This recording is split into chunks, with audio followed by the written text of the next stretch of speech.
दोस्तों गीता एक छोटे से गांव में रहने वाली एक सीधी साधी लड़की थी। वह दिखने में बहुत सुंदर थी। उसे बचपन से ही पढ़ाई लिखाई का बहुत शौक था और उसे पढ़ लिख करके अपने ज़िंदगी में डॉक्टर बनना था। लेकिन गरीब स्थिति और 3 और बहनें होने के कारण गांव में सिर्फ 10वीं तक स्कूल होने के कारण ज़्यादा पढ़ाई नहीं कर सकी। दोस्तों उसके लिए शहर जाना नामुमकिन था और उसे आगे पढ़ने का मौका नहीं मिल रहा था। दोस्तों इसलिए उसके पिताजी ने उसके लिए लड़के देखना शुरू कर दिया था और पास के गांव में अमन नाम का एक लड़का 1 साल पहले ग्रेजुएट पूरी करके एक कंपनी में जॉब कर रहा था। दोस्तों अगर उनकी बेटी की शादी इससे कुछ तो उसका जीवन सार्थक हो जाएगा। यह सोचकर गीता के पिताजी अमन के घर वालों से शादी की बात करने के लिए गए। दोस्तों गीता जो थी वह गांव में एक सुशील और संस्कारी लड़की थी और साथ ही साथ सुंदर भी थी। दोस्तों इसलिए अमन के परिवार वालों ने हाँ कर दिया और अमन को भी गीता बहुत पसंद आई। पर दोस्तों जो गीता थी इस शादी से बिल्कुल खुश नहीं थी, क्योंकि उसे पढ़ लिख कर डॉक्टर बनना था पर उसका कोई इलाज नहीं था। क्योंकि दोस्तों वह गीता अपने माँ बाप का मना भी नहीं कर सकती थी। दोस्तों समय भी आ जाता है और दोनों की शादी धूमधाम से हुई। फिर दोस्तों 3 महीने बाद अमन गीता को साथ लेकर दिल्ली में रहने चला गया और वहां जाने के बाद पता चला कि गांव में सीधा साधा भोला भाला चेहरा लेकर घूमने वाला अमन अब उसके लिए साथ बहुत लड़ता था और उसके साथ मारपीट भी करता था। साथ ही साथ वह शराब भी पीता था। दोस्तों कभी कभी गीता किसी चीज़ का विरोध करती तो उसे मारता पीटता था और फिर दोस्तों गीता ने यह बात अपने माता पिता को बताई और उन्हें उल्टा उसे ही कहकर चुप किया कि घर गृहस्थी में लड़ाई झगड़ा तो होते रहता है और पत्नी को ही बात को कोई बड़ा ना बनाकर समझ बूझ कर रहना चाहिए। दोस्तों अब गीता अपने माँ बाप की बात मानकर सब कुछ सहन चुपचाप कर रही थी। अब शादी के 3 साल हो गए थे और अब वह माँ बनने वाली थी। लेकिन दोस्तों अमन के व्यवहार में थोड़ा सा भी बदलाव नहीं आया था और उसे यह भी समझ नहीं आया था कि उसने अपने पिता के साथ कैसा व्यवहार करना है चाहिए। दोस्तों एक दिन अमन देर रात शराब पीकर घर आता है और उसे ठीक से खड़ा भी नहीं हुआ जा रहा था और ना ही ठीक से बोल पा रहा था। दोस्तों फिर गीता उसे पकड़कर बैठाया और उसने समझाने लगी कि बहुत ही जल्द हमारी ज़िंदगी में एक प्यारा सा बच्चा आने वाला है और हम बहुत ही जल्द माँ और बाप बनने वाले हैं। तुम शराब पीना छोड़ दो। तो दोस्तों यह सब अमन सुनकर और ज़्यादा गुस्सा हो गया और उसके साथ मारपीट करने लगा। इस दौरान दोस्तों अमन ने उसे जोर से लात मारी और वो पेट के बल गिर गई। अब अमन शराब के नशे में वह गिर पड़ा और दोस्तों गीता के रोने की आवाज़ सुनकर बगल वाले लोग वहां आ गए और उसे इस हालात में देखकर तुरंत अस्पताल में ले गए। दोस्तों वहां जाकर डॉक्टर ने बताया कि गीता का बच्चा अब इस दुनिया में नहीं रहा। दोस्तों यह सुनकर गीता की ज़िंदगी का सबसे बुरा दिन था।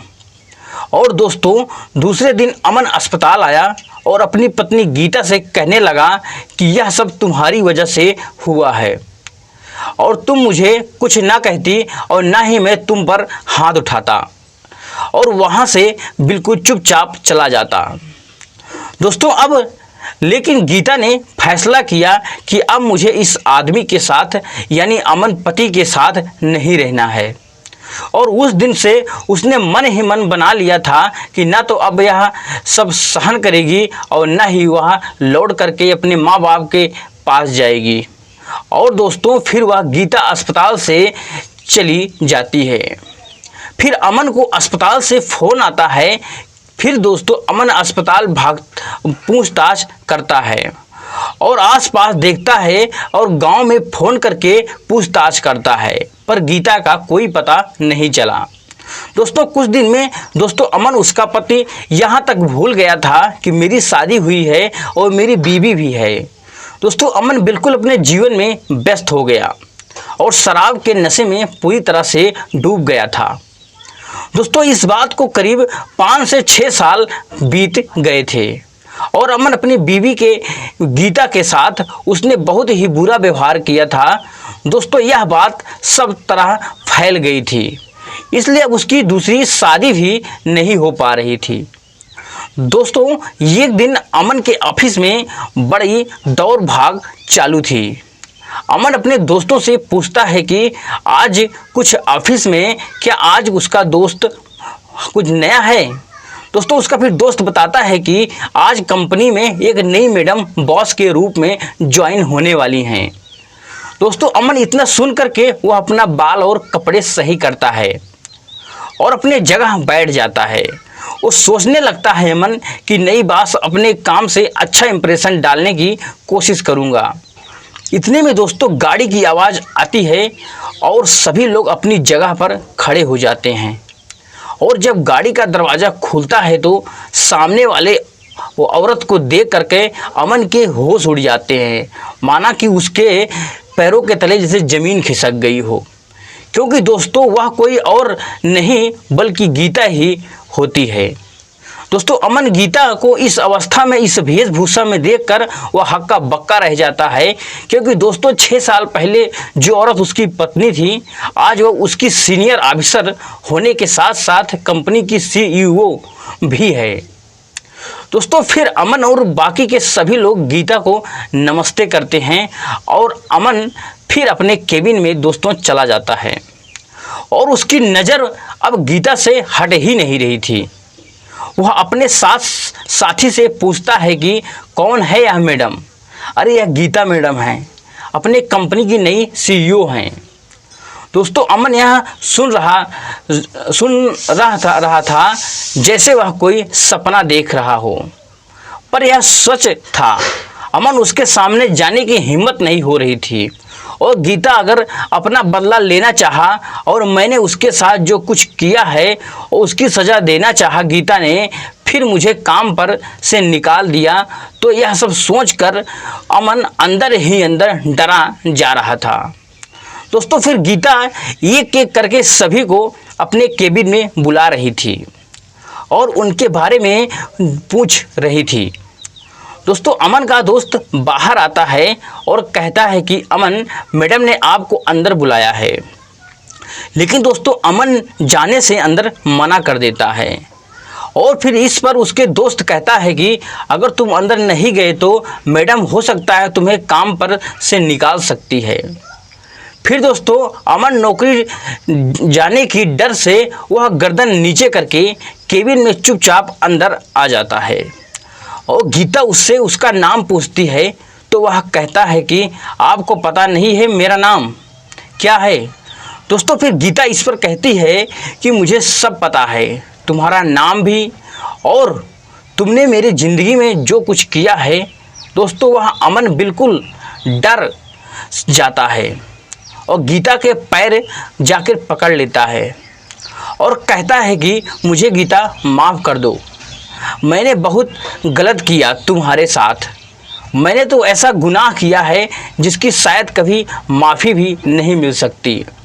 मैं तुम्हारे हाथ जोड़ता हूँ, हाँ किसी को कुछ मत बताना, मैं नौकरी के बल पर ही जी रहा हूँ। और रोने लगता है अमन। फिर दोस्तों गीता यह सब देख करके कहती है कि मिस्टर अमन जी, पहले आप मेरे पैर छोड़िए और अपनी जगह पर यानी कुर्सी पे जाकर बैठ जाइए। दोस्तों वह गीता की आवाज़ में आत्मविश्वास और निडरता देख करके वह अमन बिल्कुल डर जाता है। फिर गीता कहती है कि तुम्हें आज यही सवाल बार बार खा रहा होगा कि एक छोटे से गांव की 10वीं की हुई लड़की कंपनी की CEO कैसे बन गई। दोस्तों अमन की नज़र ज़मीन की तरफ ही होती है।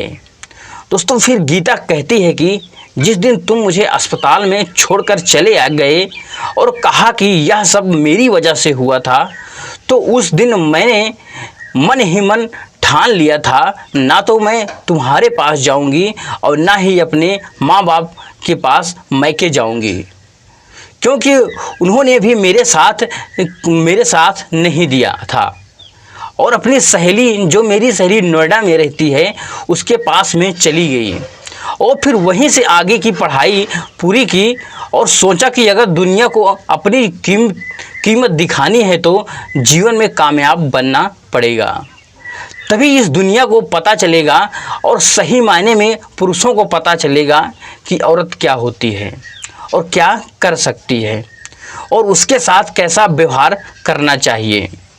स्त्री शक्ति क्या होती है यह तभी पता चलेगा। मैंने अपनी पढ़ाई पूरी की और खूब मेहनत की और आज मैं इस मुकाम पर पहुंची हूं। मैंने जानबूझकर इस कंपनी को ज्वाइन किया है क्योंकि मुझे तुम्हें दिखाना था कि तुमने मेरे साथ जो किया है वो कितना गलत था और आगे से ऐसा कभी किसी के साथ करने की हिम्मत भी नहीं करोगे।